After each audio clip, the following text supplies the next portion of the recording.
often say that history repeats itself, but it really doesn't. If it did, historians could get rich predicting the future. Each time a set of circumstances looks similar to another event in the past, there are actually a lot of differences. Technology has changed since that past event, or groups of people are facing different challenges or have different goals. All kinds of things can influence what happens next, and almost none of it can be predicted. Politicians also often say that history teaches us something, but there are examples in history of just about every possible scenario. So, for example, someone might say that history teaches us that a wide gap between rich and poor in a society leads to rebellions by the poor, except that sometimes history teaches us that it doesn't. One thing in history does seem to repeat itself. Every powerful kingdom, empire, or state eventually falls, and others rise. The reasons may differ, but no state has managed to defy this inevitability. It's an interesting phenomenon. Ever since Edward Gibbon published the first volume of The Decline and Fall of the Roman Empire in 1776, historians have returned over and over to the reasons for the decline and fall of great states. The Akkadian Empire of ancient Mesopotamia is of particular interest because it was the world's first empire, and its kings, Sargon and Naram-Sin, have been remembered for thousands of years. The Mesopotamians themselves were sure the gods were behind the eventual collapse of the empire, around 2150 BCE. Of course, in their eyes, the gods were responsible for absolutely everything. If your crops did well, you should thank the gods. If your crops failed, you should try to appease the gods. If a king wanted to conquer a neighboring city, he had the diviners check the omens and the signs to see if the gods approved. If he was successful in his conquest, he credited the god of his city with prevailing over the god of the other city. Things got more complicated when the omens said the king's army would win and the army was defeated. The omens couldn't be wrong, but the diviner could have read them incorrectly, or the gods could have changed their minds. And what about a situation in which a kingdom was attacked from outside? There wasn't much you could do but to pray to the gods, provide them with offerings, prepare your defenses, and hope that the gods were on your side.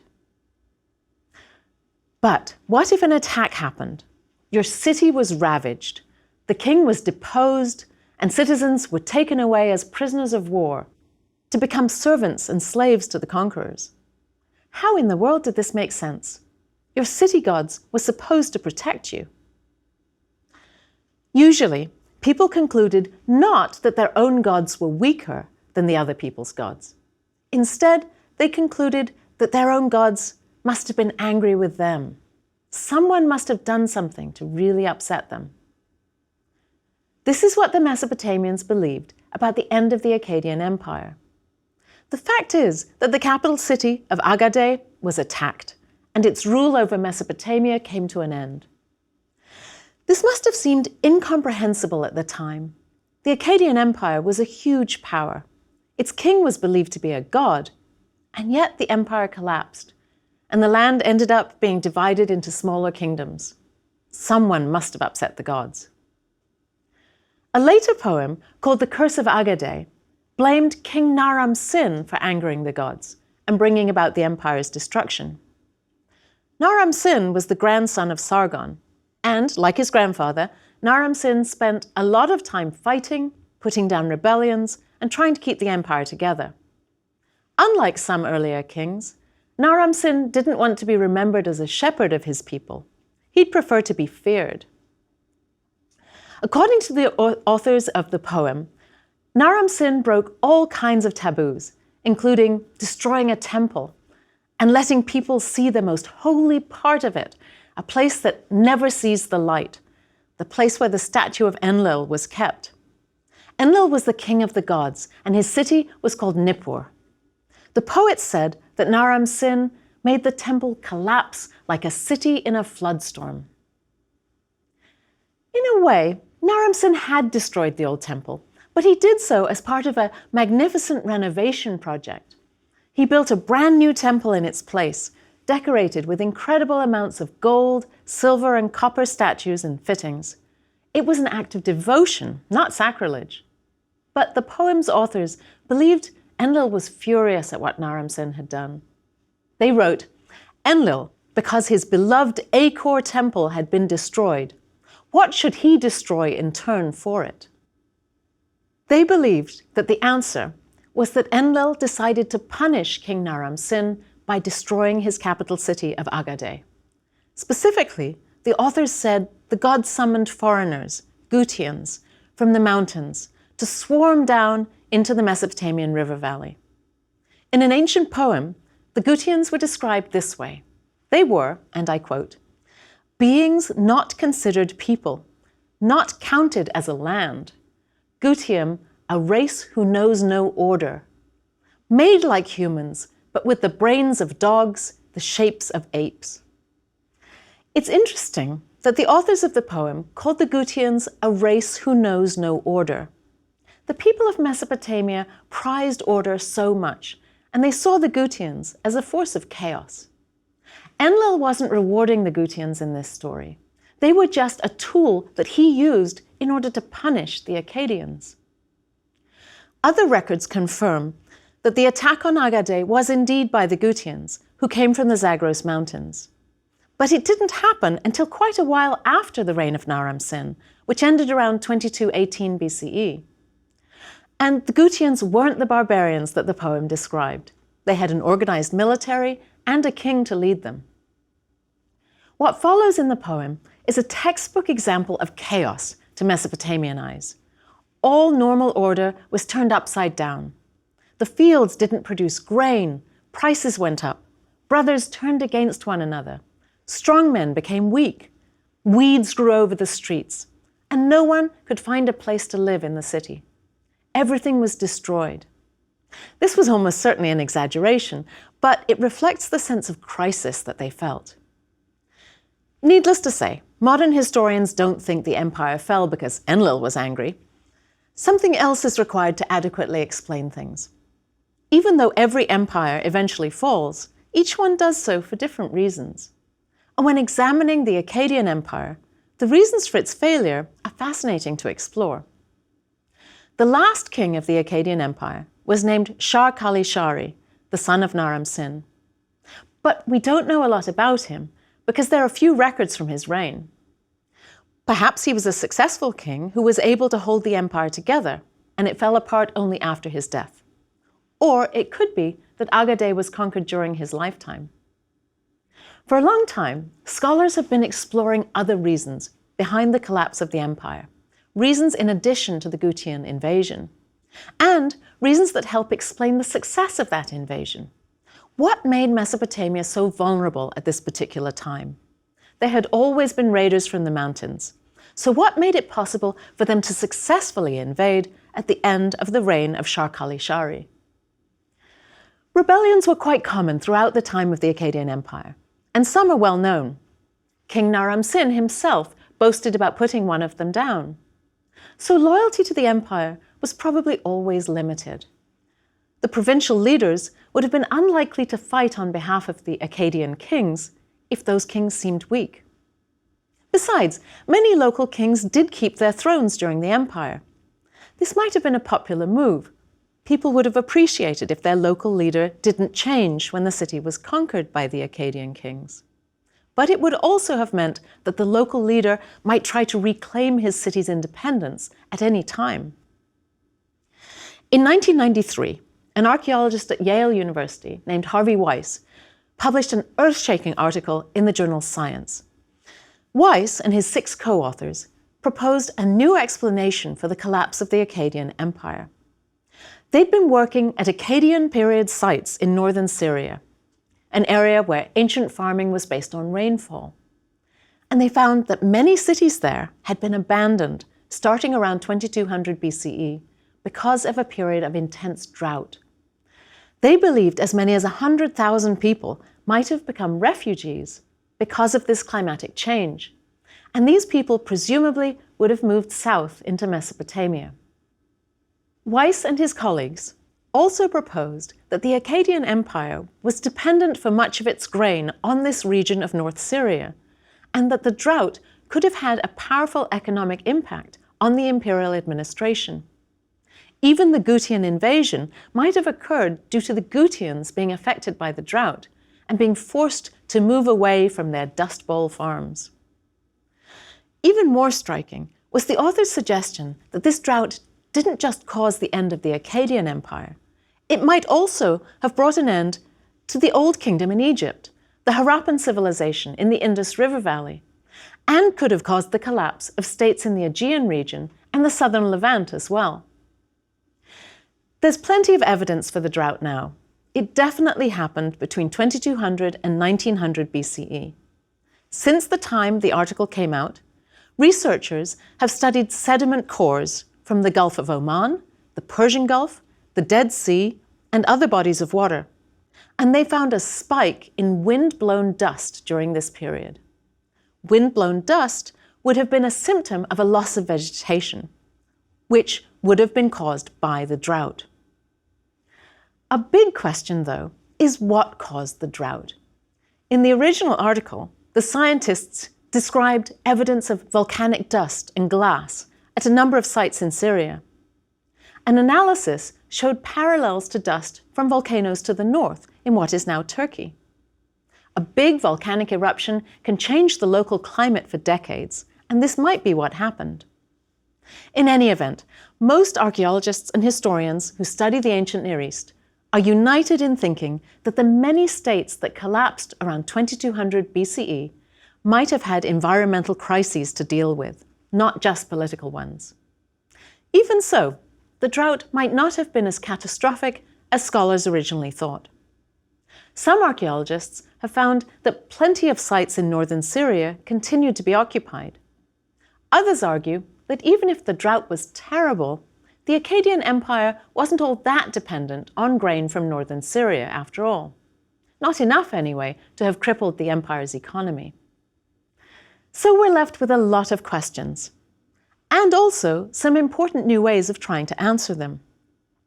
Research has gone in a great many different directions in recent years, and historians and archaeologists are working closely with scientists in many different fields.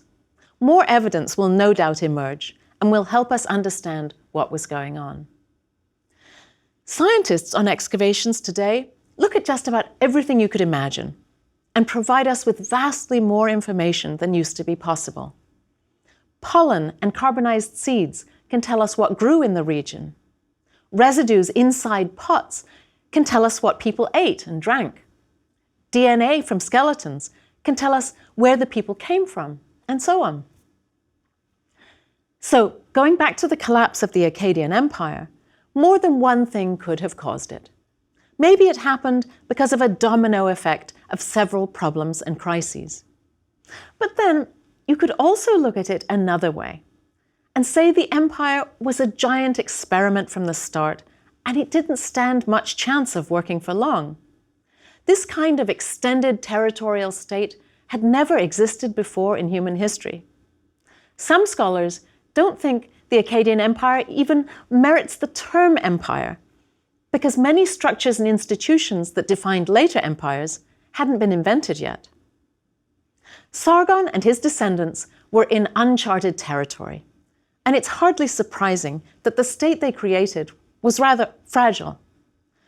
Perhaps the surprise isn't that this civilization fell, but that it had survived for any length of time at all before falling.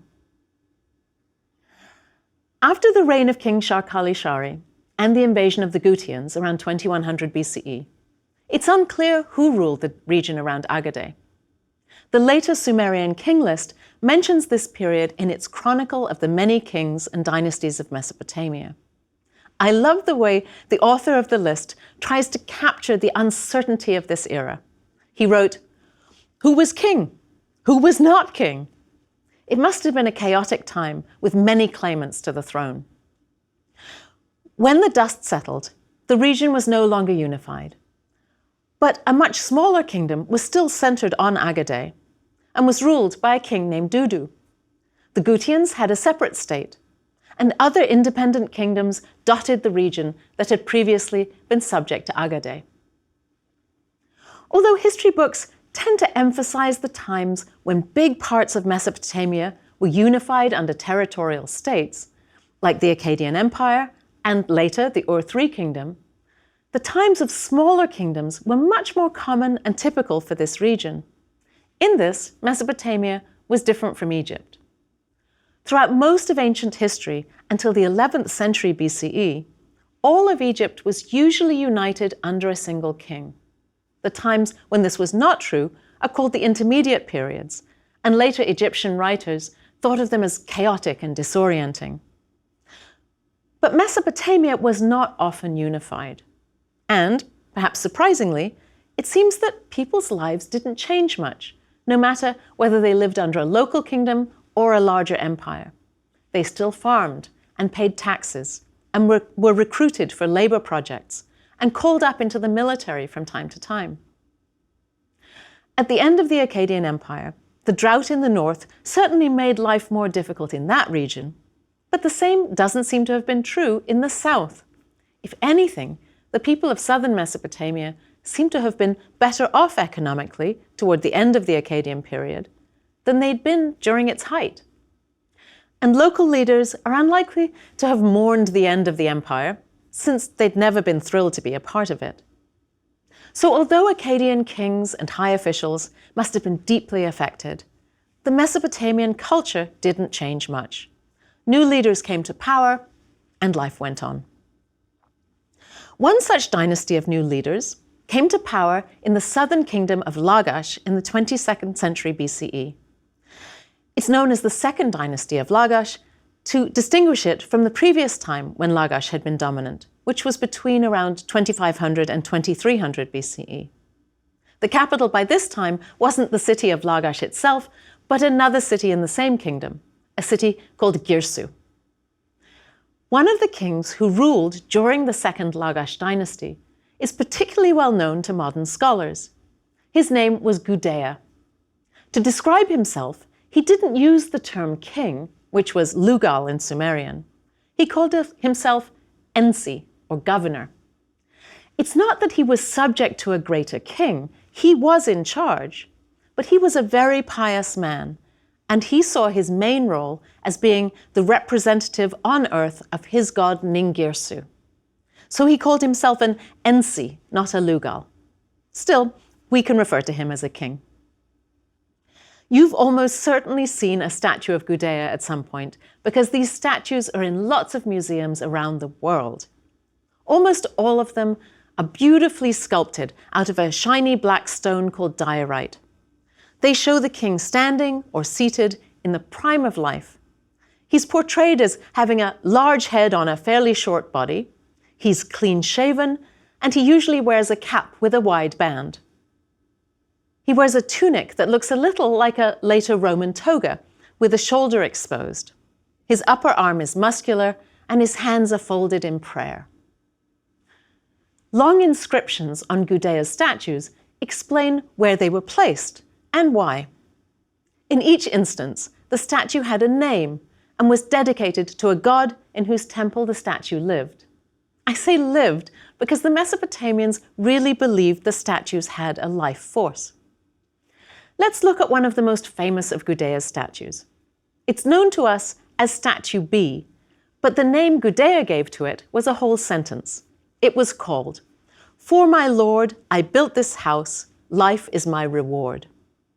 The name explains one reason why the statue existed, to pray to the god Ningirsu, the city god of Lagash, that Gudea would enjoy a long life. And why should the god grant him a long life? Because Gudea had built a temple for him. And the statue was to tell the god the following message.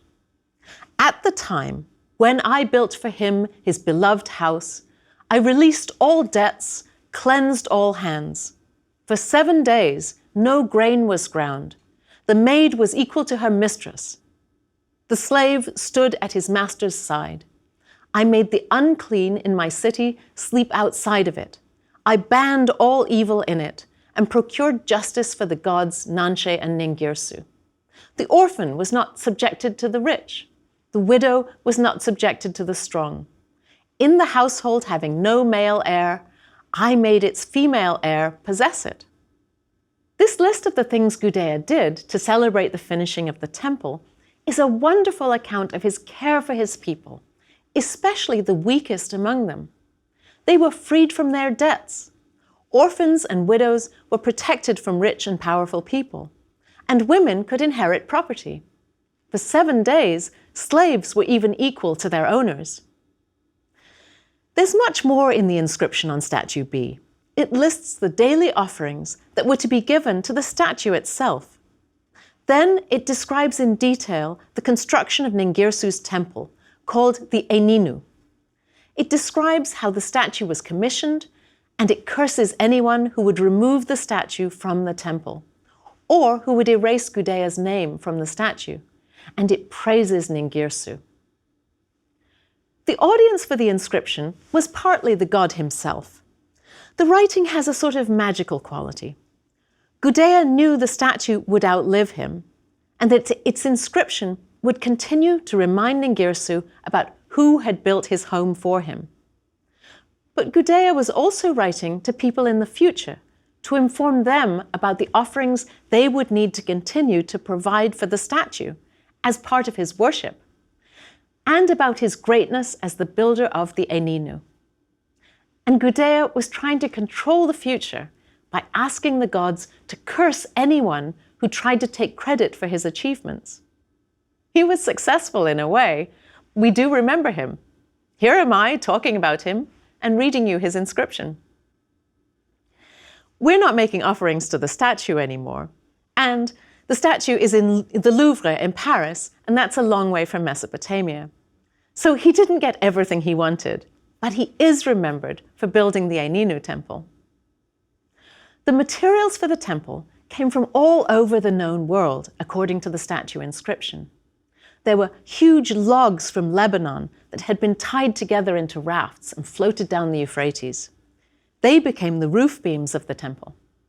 There were blocks of stone from the west, copper from the south, and black wood from the Indus Valley.